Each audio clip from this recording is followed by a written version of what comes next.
And welcome everybody. So glad you're here. Glad to be here. Pleased to present my co-presenters, very illustrious. We'll start in order that I think you see. Nick Casey is a very experienced community manager in Washington, D.C.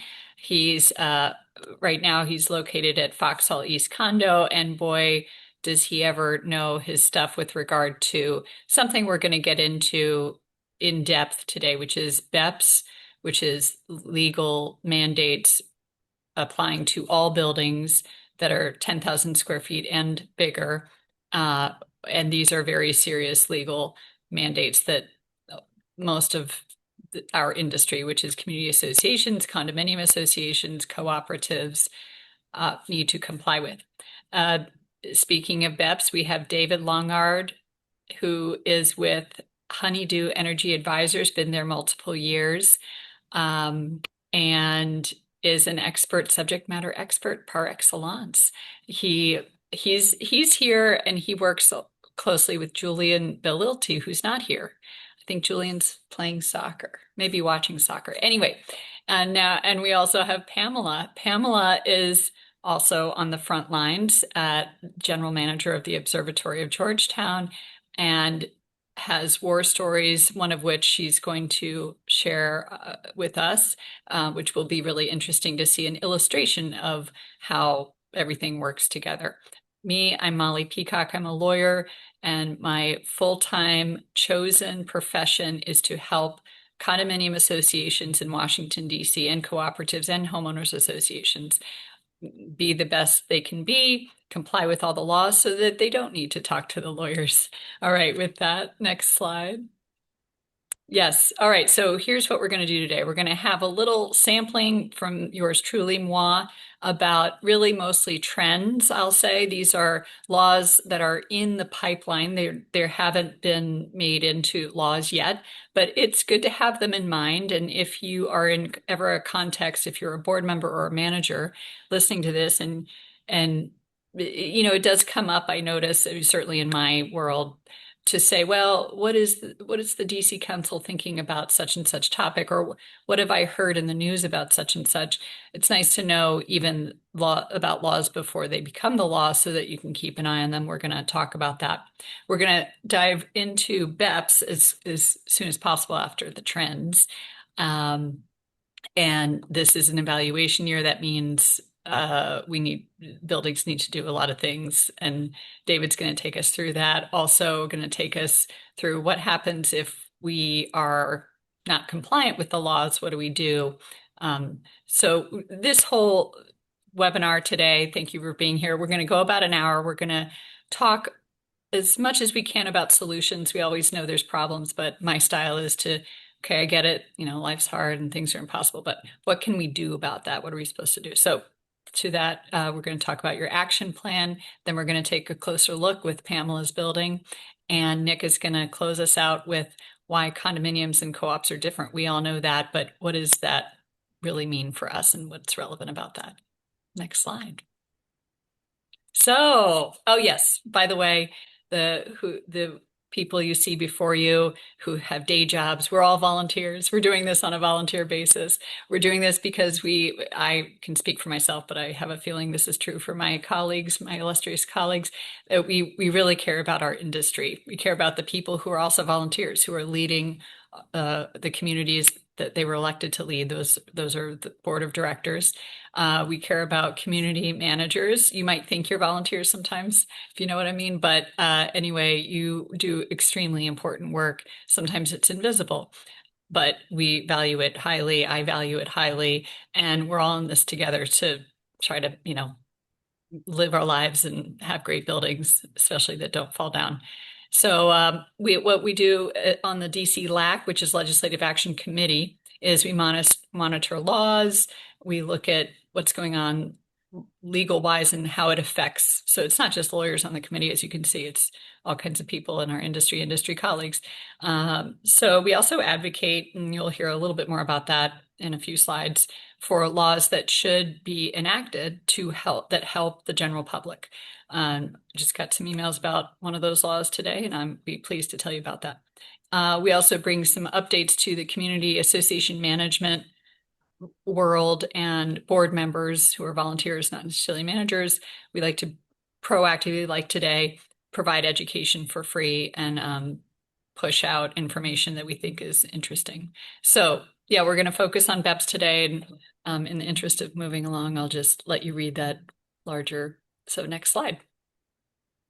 Okay, getting into it. So this is pending legislation, what I'm about to talk about. We have B 26-0495. Anybody can look it up, you can Google. And this is a proposed law that the DC LAC approved of, and a few of us on the DC LAC wrote. So we wrote this law over the past 2 years or so, and managed to get, and I'll give a shout out to Jane Rogers, who's I think probably not on this webinar, although she and I have been talking very much lately. Anyway, she and our lobbyists managed to get us a very excellent, productive 2-hour meeting with Councilmember Anita Bonds back in August, almost a year ago, where we presented the practical realities of the law that we were promoting. This would be an amendment to the existing DC Condominium Act. It would allow the following result, which is when one person's unit rains down on other people's unit, and given the realities of insurance these days, which means deductibles are increasing, we do not want, and it pains us lawyers to see when everybody has to pay for one unit's casualty, which often is the result of that one unit's lack of maintenance or improper maintenance or intentional act of bathtub overflowing, for example, or a toilet leaking or a pinhole leak in a kitchen sink. Sometimes such leaks cause immense damage and the deductible is very high. So sometimes that means everybody in the building has to shell out $2,000 to pay the deductible on the master policy insurance. We don't want that. We want there to be a pass-through in the law that allows the H06 policy, which is also legally required, to cover that deductible amount, even when it's more than $5,000, which is currently cited in the law. So that is our effort. It's going well. It's not law yet, but we had a hearing in March and we're answering some questions from the council. And so we're moving right along. And I hope next year or in the next few months, I can tell you that this has become law. Next slide. So this law, this proposed law, not proposed by the DC LAC, and good news, bad news, good news, is it doesn't have a huge impact. Really, it shouldn't have any impact on the governance of our industry, community associations, condo associations. It does have a practical effect. So what I take away from this pending law, which is really only about a quarter of the way through where it's going to become law. So I think that, by the way, the DC Council, as you probably know, is very busy right now with other things. So I'm not sure it's going to get to passing this law even this calendar year, possibly next calendar year. But this law was introduced by Chairman Mendelson just a few months ago in March, and it was introduced at the mayor's request. I think it's in reaction to DC being a very popular tourist attraction city, and a lot of events happening. And so, and the mayor wants commerce. That's no secret. She wants to increase tourism, et cetera. So this is the spirit of this law is to try to increase the availability to outsiders to housing. But it specifically says condos are still required to enforce their own lease-related bylaw provisions. The city is not going to enforce those. So anyway, talk to your lawyers about what impacts, if any, this law would have, but also dust off your policy resolutions, even your bylaws with regard to leasing. And this is a good sort of catalyst to cause your administrations to do that. Always a good idea to do in terms of housekeeping. Next slide. Smoke-free housing. So again, this law has a little ambiguity in it. It's not a law yet. It's a bill pending legislation. I would guess about still only 25% through the process. So we still have a long runway before this law would become, if ever. But what I take away from this, I get a lot of clients that say, "Hey, Molly, can we please ban smoking in our building, even inside units?" And the answer is potentially yes. If we let's figure out how to do that, it's going to take some time, some legal work, some management work, but I think we can, and I'm working with some clients on that. But this law shows a trend, which is no smoking's bad for you, and we don't like smoke, and some people are allergic and have disabilities that cause them to really suffer and not enjoy their homes if there's secondhand smoke. So what do we do about that? Well, this law, I think, pertains to rental housing, but it does say multi-residential dwellings, which one could argue, oh, that's condominium associations. And look at what it says. It says no smoking within 25 feet of entrances. It's silent, in my humble opinion. Talk to your lawyers. Again, this is a trend. The law still might be amended. This pending bill, I mean, before it may never become law. And so right now it doesn't ban smoking inside units, I dare say. However, it does show the will and the interest of the government. And I think any condominium can use it to its maximum effect that way from a political PR standpoint. Next slide. So this is the dessert to my little section, so we can move on to BEPS, the real meat and potatoes. I mentioned Councilmember Anita Bonds. I believe she's retiring soon, but she has been a wonderful, faithful public servant, really focusing on housing and making it DC a great place to live for DC residents and of all income levels. So she patiently and very enthusiastically listened to my industry colleague, Jane Rogers, and me a year ago. She then took our proposed legislation through, but she also raised other issues with us that we've been talking about in our DC LAC meetings, which are very important. She has paid attention to us, and so we felt honor bound to give her an award and to have a little party for her. So the DC LAC sponsored a party, gave her an award this past May. It was very wonderful, well attended. There was food. People had a great time. Thank you to all. Many of my colleagues here co-presenting were there too. And the really wonderful thing Councilmember Bond said at the beginning, or when she accepted her award and made remarks, she said, about CAI and your local chapter of CAI, you don't just tell us about problems, you come to the table with suggested solutions. So full circle, that is what my style and my interest is to do in life as, as a lawyer, but as a fellow volunteer friend, all that. So I appreciate so much that she said that publicly at this really nice, well, I hope nice. I had a good time, a party that we had for her in her office building. So I just wanted to share that little piece of good news. And with that, we can go on to the important stuff, legal compliance. Take it away, David. Can you guys hear me? Yes. Great. All right. Thanks so much, Molly. Hi, everybody. It's awesome to be with you guys today. So now shifting gears into BEPS and specifically talking about why this year matters so much and is so pivotal. So first, sorry. First, starting with the basics. So what is BEPS? I'm sure at this point you guys have heard that acronym 5,000 times. So I'll be brief with the background. So BEPS is requiring that large buildings in the city meets a minimum efficiency standard. If a building is not meeting the standard, then you get put into a 5-year compliance cycle, and you must follow an approved pathway to reach the standard by the end of the cycle. If you don't reach the standard at the end of the cycle, then you're at risk at taking on a pretty large fine. So now, why does 2026 matter? Of course, this is the end of compliance cycle 1. So cycle 1 ran from 2021 to 2026. However, it's only your 2026 score that gets assessed for overall compliance throughout the cycle. So if your building is still falling short between now and December 31st, you really need to act ASAP. And obviously, there's not that much time, but we're going to go over today some hopefully helpful action items and considerations from DOEE that should ease some of this pressure. And the last thing from this slide, who exactly is covered right now? For cycle 1, it's only buildings 50,000 square feet and above, but something to note, Beginning in 2028 for cycle 2, this threshold lowers to buildings 25,000 square feet and above. So if you fall in between that 25 to 50,000 square foot range, it's probably best to be proactively checking your building scores now and preparing now.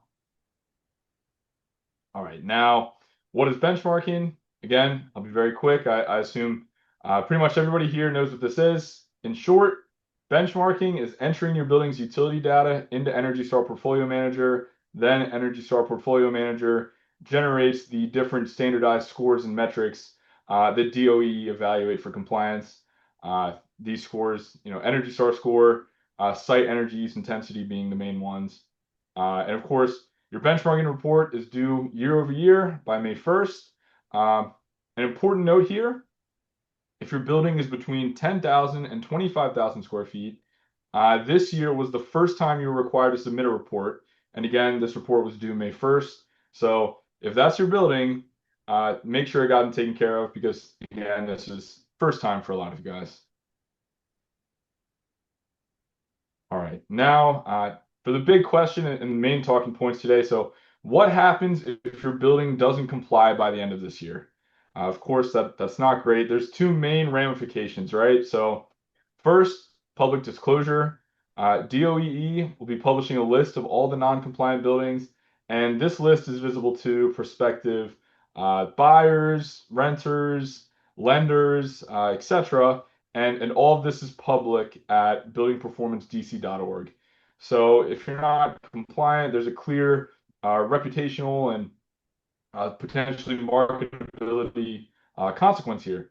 And secondly, the penalty. So as you can see on the slide, we broke them down into two different categories, a building's max penalty and a building's partial penalty. All buildings that are subject to BEPS Cycle 1 have a max penalty of up to $10 a square foot.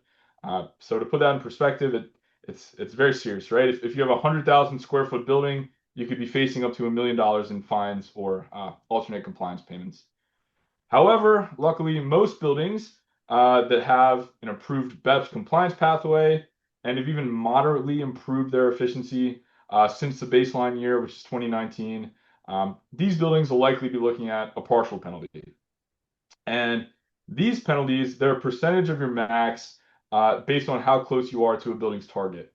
Now, this is really important to keep in mind because every improvement you make between now and year end directly reduces your penalty exposure, even if you can't get all the way to full compliance, even if you can't reach that target Energy Star score for multifamily buildings of 66.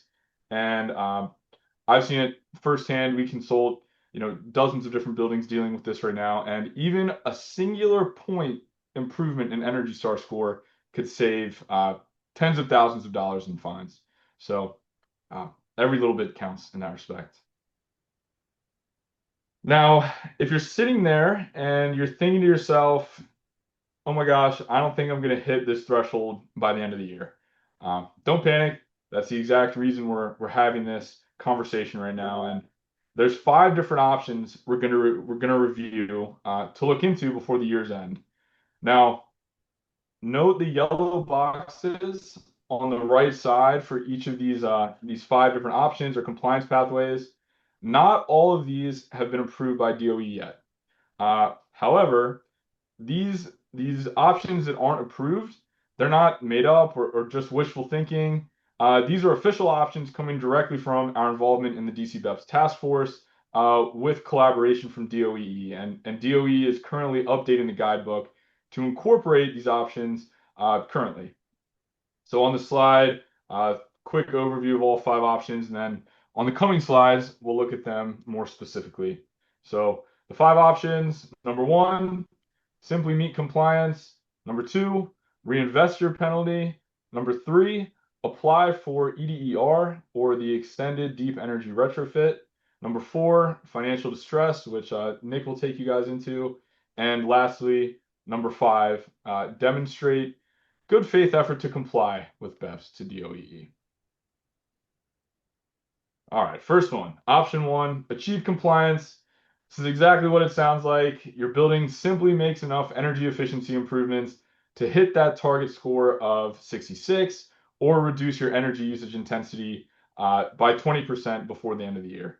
This is, of course, the most straightforward outcome. It doesn't come with any applications. There's no strings attached. But unfortunately, of course, it can be hard to get to those goals, especially if we're just looking at beginning to comply right now. On the bottom of the slide, there's some common upgrades that condos and co-ops implement, and these specific upgrades that are here, they typically have a good score improvement to cost ratio. All right, now on to option 2, the reinvestment clause. Again, this is not something that's approved just yet, but we've been told there could be guidance coming from DOE as early as even this month or possibly next. So this is something to keep in mind, but we don't want to advise that boards, completely rely on this until the official rules are out. But the reinvestment clause is exciting and pretty simple. So let's say you don't comply this year or by the end of this year, instead of paying your fine to the city for failing to meet the standard, your building would have the opportunity to invest up to 100% of that same penalty amount directly into different energy efficiency upgrades and projects back into the building. This would require a pre-approved agreement with DOE, but this is great because it eliminates the double jeopardy of, number one, you get penalized this year and you deplete your building's reserves. But then number two, these same buildings that get penalized this year, they're likely going to be subject to future BEP cycles. So then you're going to get penalized, number one, and then still need to spend money to make improvements for future BEP cycles. So this mitigates that. And I want to talk about what the condo and co-op subcommittee actually recommended here. There's a few things. So first, allowing up to 100% of the penalty to be reinvested. Second, creating a standard agreement template for boards. Third, factoring in governance timelines into the deadlines for this program, since of course we know that boards will move slower than a single owner would. And lastly, creating clear milestones and verification standards from DOE. But the big picture here is that with this solution, most, if not all, of the penalty money stays in the building. As of now, guidance has suggested that all reinvestment upgrades would need to be fully implemented by the end of cycle 2. That would be 2031, but of course we will continue to keep you guys updated. All right, the next option is the Extended Deep Energy Retrofit, or EDR. Now, this one is an approved option that's currently available for application for condos and co-ops. So what is EDER? Basically, instead of being on the hook to comply by the end of this year, your building commits to a multi-year improvement plan, DOE approves the plan, and you work towards compliance kind of in collaboration with DOE over time instead of all at once. Now, a couple things you need to know before you go down this road.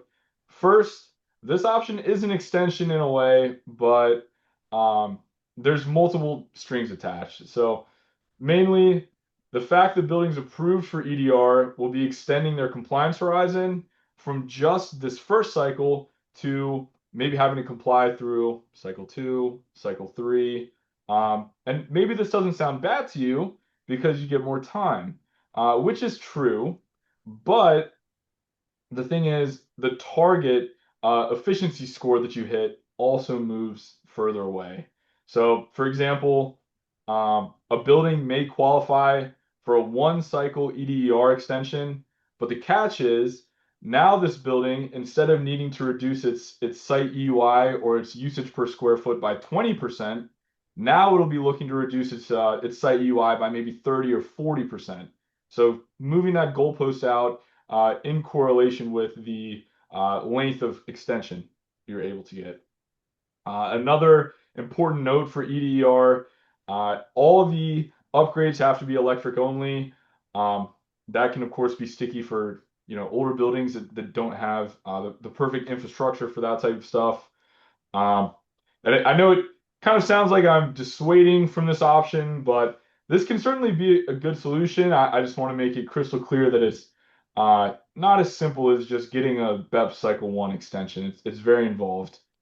Um, Now, last thing on EDER, if you feel like this is the right solution for you, you have to give yourself a good amount of time to create and submit the application.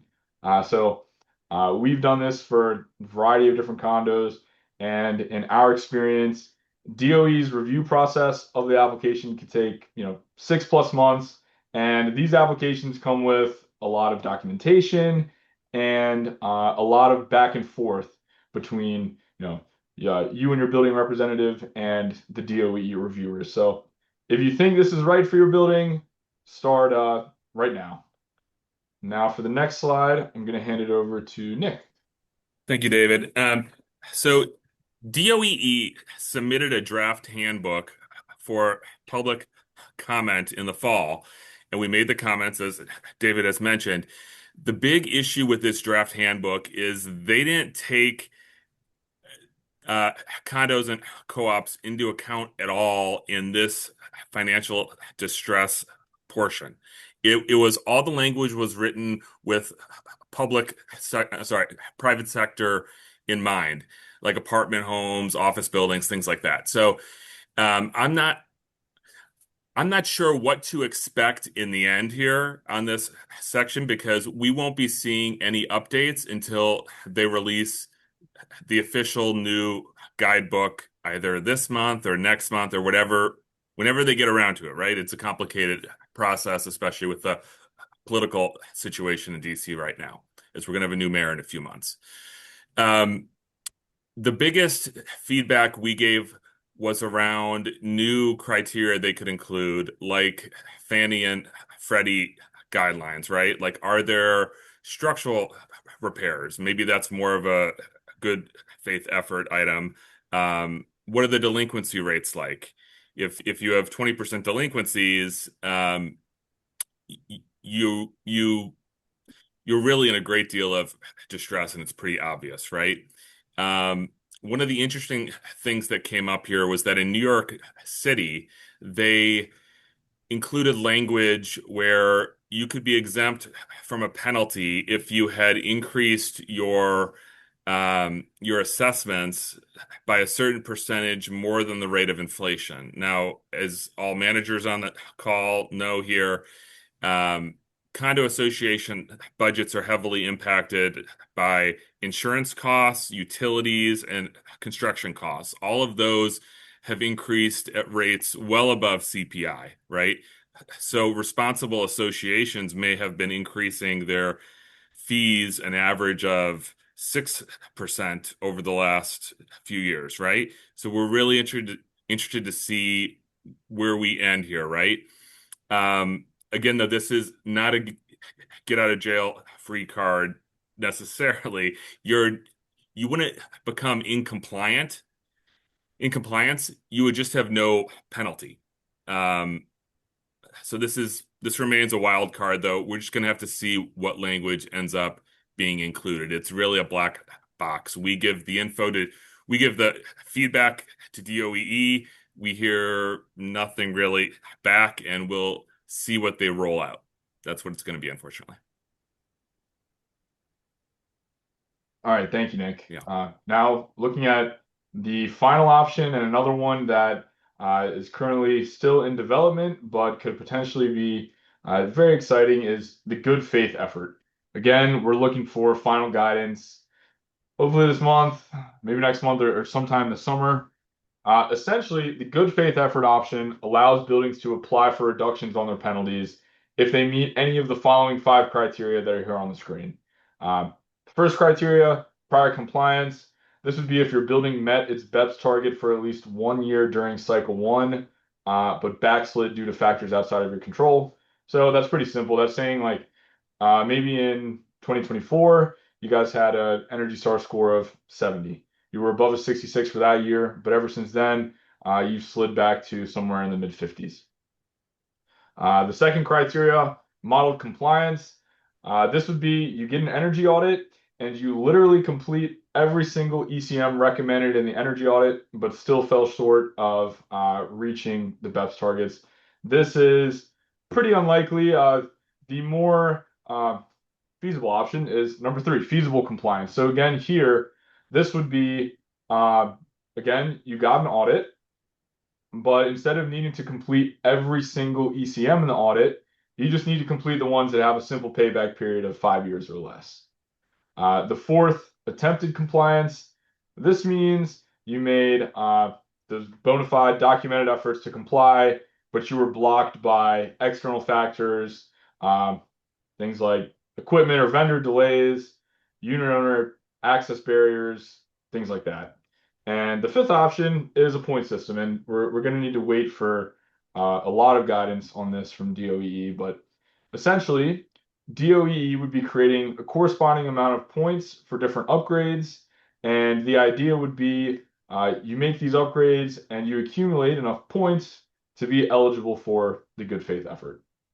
So that's all 5 options within the good faith effort, and all 5 options that buildings should be considering for the end of this year. All right, so with all of that information, we want to bring you guys back to something actionable for your buildings. So what should you actually do before year end if you're subject to BEP Cycle 1? So the 3 steps we broke it into.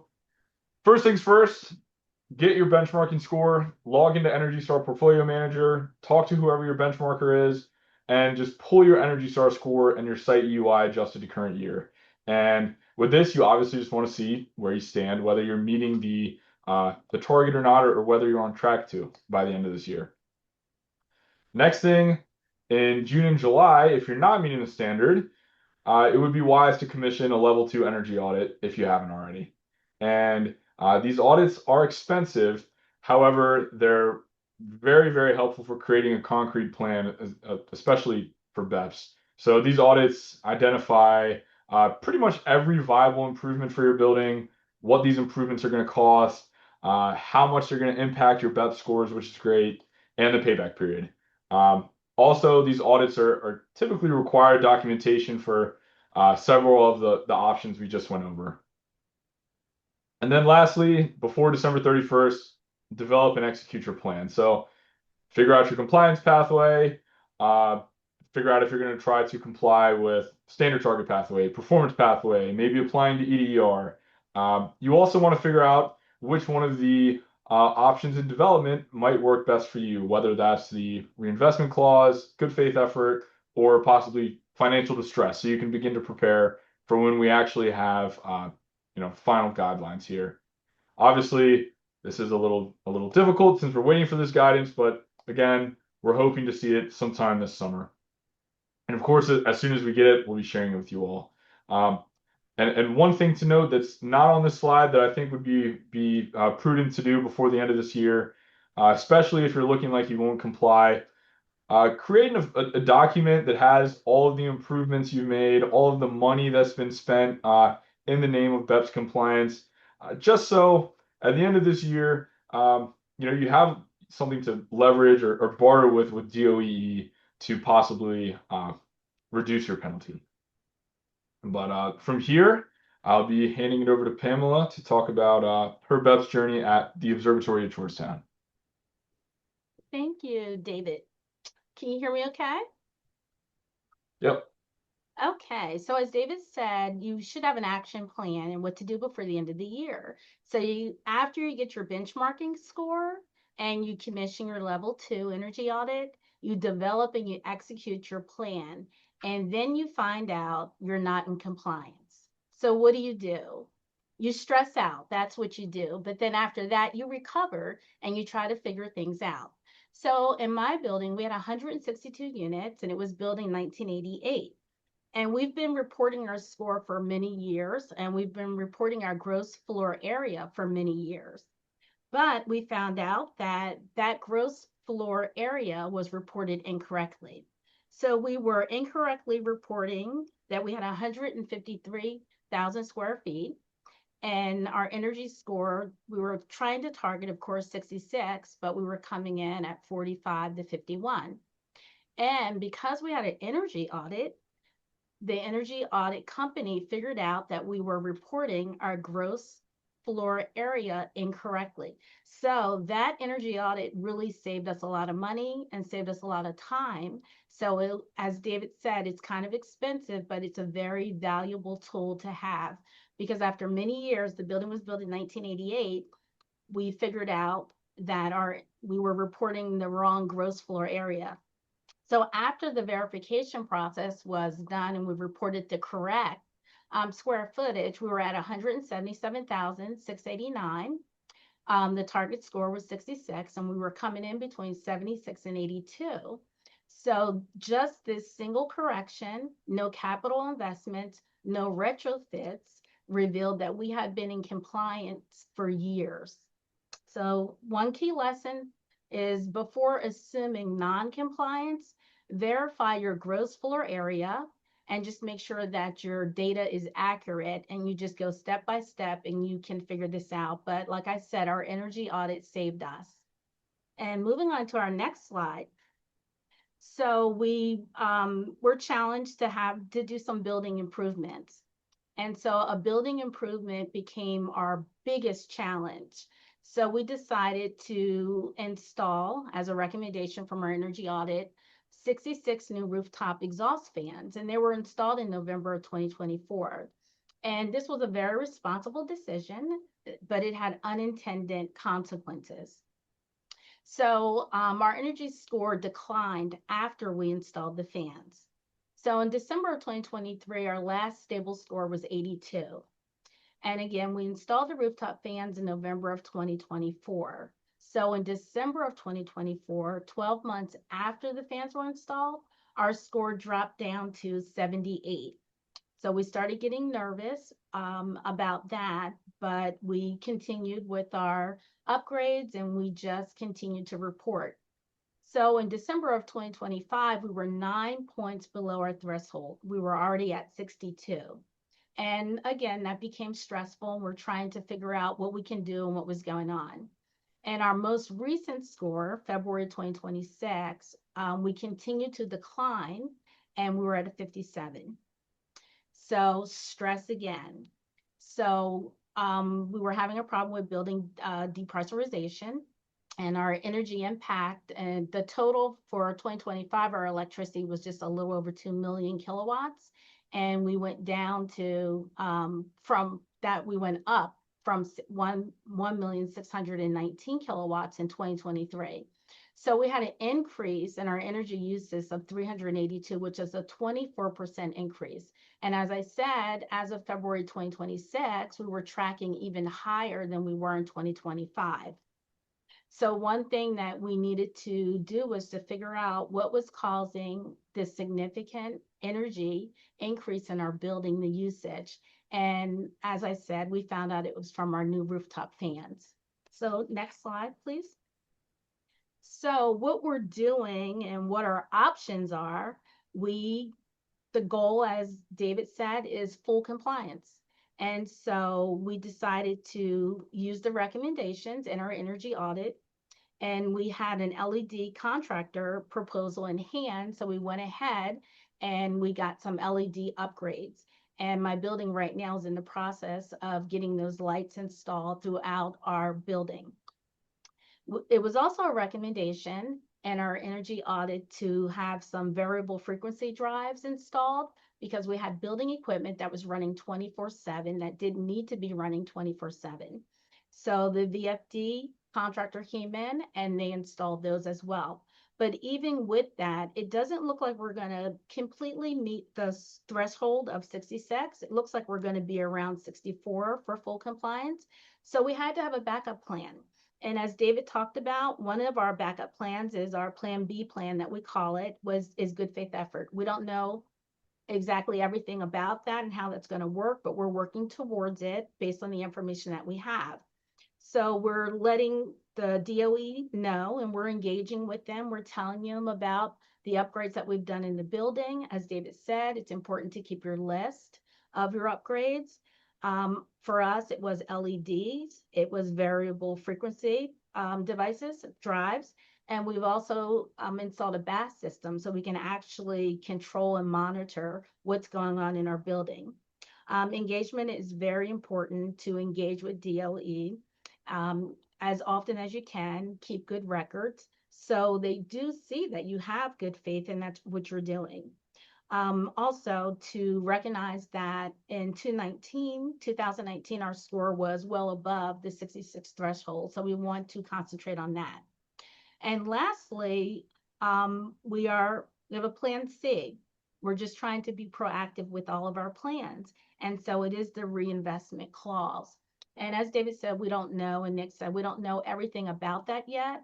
But we do know that if a penalty is assessed, DC allows buildings to redirect those funds into qualifying energy improvements rather than paying the district.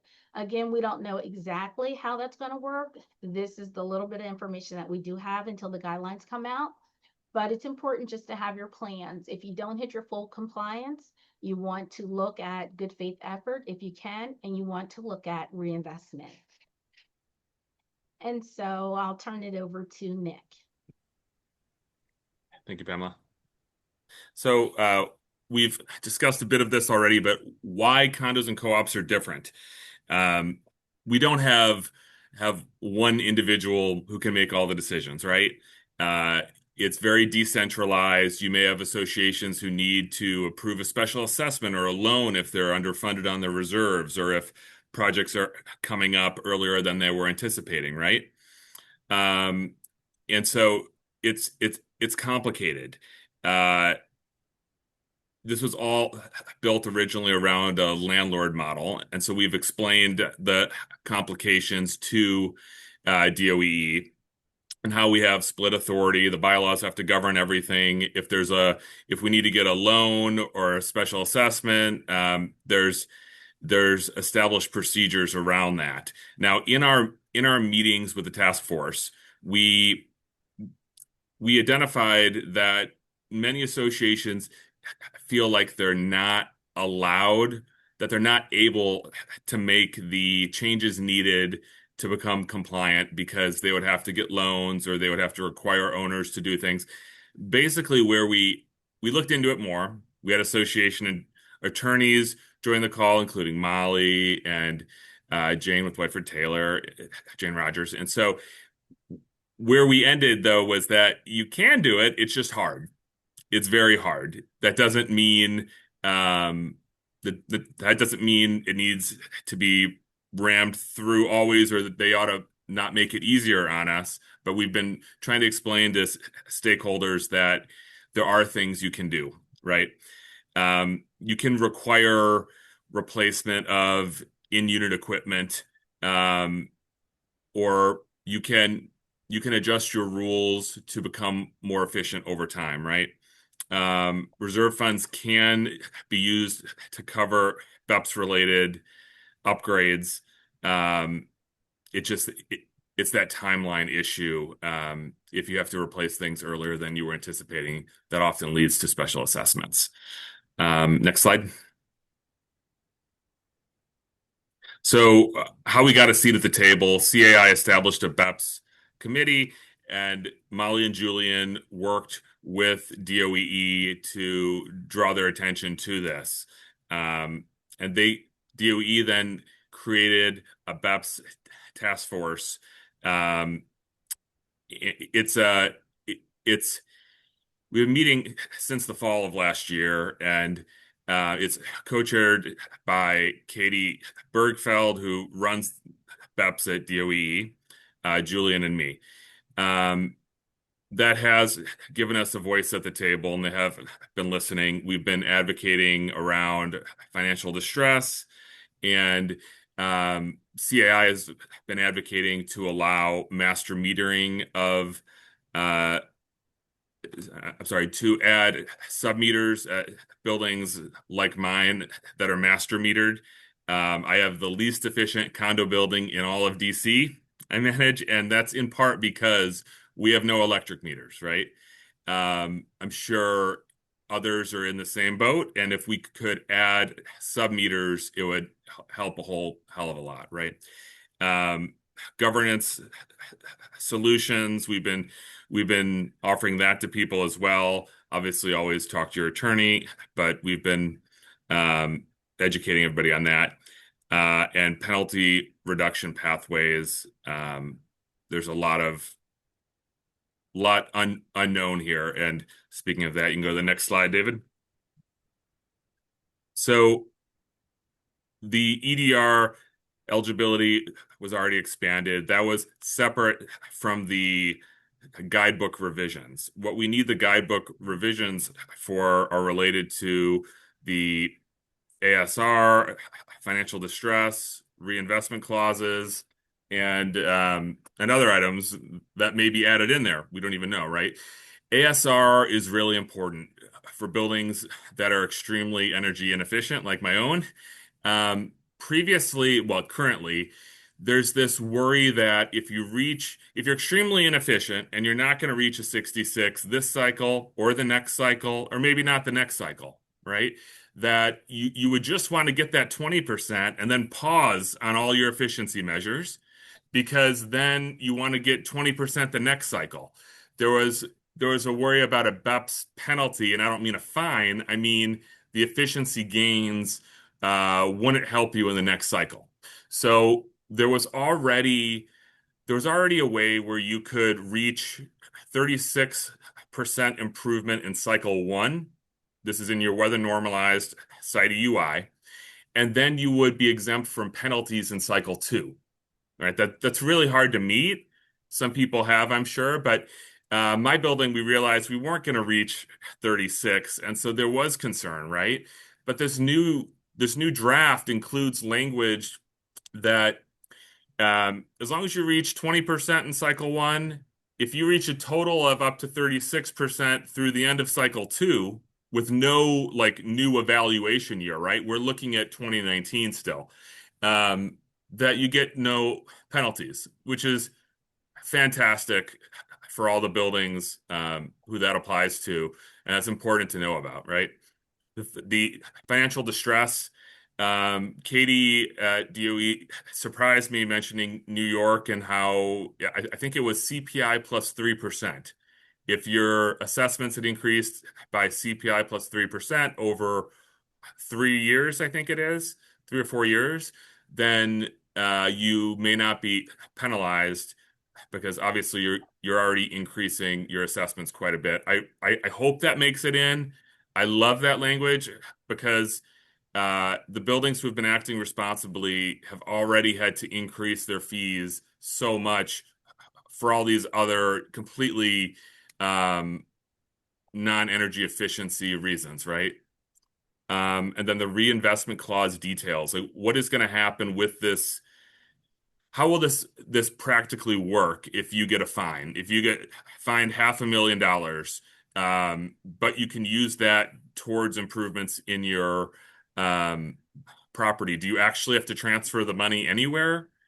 How does this work? We need all this information, and I apologize, but we really expected to already have this info. It seemed to be rolling out in May, we were thinking, but as the DC primary rolled along, the machinery of DOE just kind of slowed, right? So we're hoping to get this info out to everybody as soon as we get it. And that's all I have, David.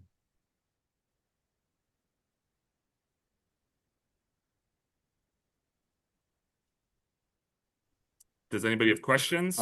All right, thank you guys. And from here,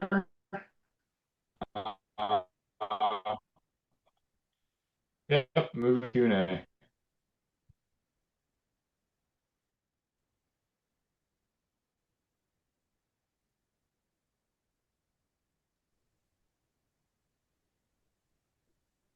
We've wowed our audience into silence.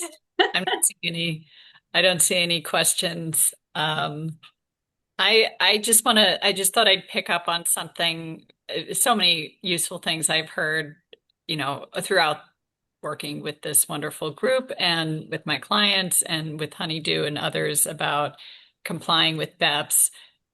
Philosophically, it is a sad reality, that I guess green laws are hitting homeowners in their bank accounts pretty hard sometimes, especially at buildings that are older and physically can't be energy efficient without significant changes, and sub-metering, which for a long time was thought, I believe it's a myth, was thought to be illegal, but I think that that is incorrect. And consult your own lawyers, get second, third opinions from lawyers, feasibility, but I do not think it is illegal to sub-meter for condominiums. That is a touchy political issue. I have learned. In any case, it's sad that, people who are struggling to pay for gas have to pay for something that seems like, I don't know, maybe even a politically motivated endeavor by a politician who's exiting office, the mayor. But we're stuck with it, and there are tons of good things about being more energy efficient. And it's sort of backwards thinking to think, oh, we can just, all of us in the world can just move on and not think about or be aware or make aggressive, proactive steps towards being more energy efficient. So it's reality, and we're going to deal with it. I really appreciate that DOEE has finally listened to our industry.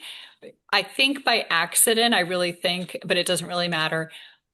Our industry was completely excluded from the conversation, this regional conversation in Washington, D.C.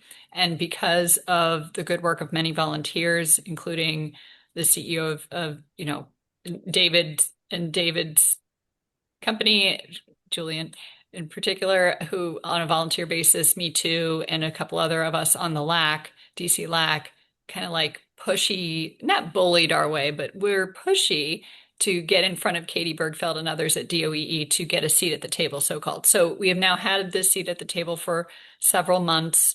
Thank you, Nick. Thank you, David, Pamela, others, and CAI, of course, for its support, to talk directly with DOE and say, hey, we, because of our pushiness, I dare say, this is exactly what DCLAC exists to do. We now have this concept of a reinvestment of the big hefty penalties back into the building. Now, how that's going to roll out, we don't know. But we do have, even though we want it now, we want it yesterday, we have a guidebook that's coming out with updates, and we have public comment. So we're getting a little more due process, which is but what I wanted to touch on from something David said is I think it was you, David, and Pamela, you touched on this too with your action plan, is although this is not legally required, to have a log, I call it, I tell clients this a lot in other contexts too, or a document that shows clearly all the improvements that you have made, efforts you have done to be energy efficient. Another way to say that is to comply with BEPS. That just to even capture that information. And if you don't, you're like, well, I haven't done anything. That's useful to know too, thinking, oh, whoops, I haven't done anything and we're not compliant. We better put this number one on our agenda and even have a special board meeting to deal with this and get whatever help we need to get from subject matter experts, our lawyer, our manager, to tackle this issue, eat the elephant one chunk at a time. Eat the elephant, ew, gross. But it's a big task, and it is, it boils down to time management and budgeting and being open, seeking engagement with your community. So like Pamela said too, and One like thing doing actively. Sorry, Matt. One thing I wanted to mention too, that it didn't make it into this presentation because it's not official yet, but so we were involved with the condo and co-op subcommittee, right? So there was a good faith effort subcommittee as well. And one of the really interesting recommendations that they came out with, that DOE was very non-committal on to us, but they came out with a recommendation that associations, or that property owners should not be penalized if the only improvements they can make have an ROI of greater than 5 years, which is huge. And if something like that happened, I think it would remove a lot of the opposition to BEPS, because then it just becomes a program that's forcing you to save your client money, right? Like I would have. I'm really excited to see if that actually makes it in. If it did, though, it would be an absolute game changer. Lots of buildings like mine in the 70s, they may have single pane windows still, right? And I know when we priced that out, the ROI was like 65 years. So obviously we didn't replace the windows. If we had to replace the windows at a cost of $10 million, it would be there'd be massive resistance, right? And if situations like that can be avoided with new language, we're really excited to see that. Thank you, Nick. Yeah. And I would like to, on behalf of the chapter, a huge thank you to Molly, David, Nick, and Pamela for providing such a comprehensive overview of the latest legal news affecting properties in the District of Columbia. Please know that each member of the speaker panel is absolutely willing to address any follow-up questions you may have after today's session, so please note their contact information on the slide currently up.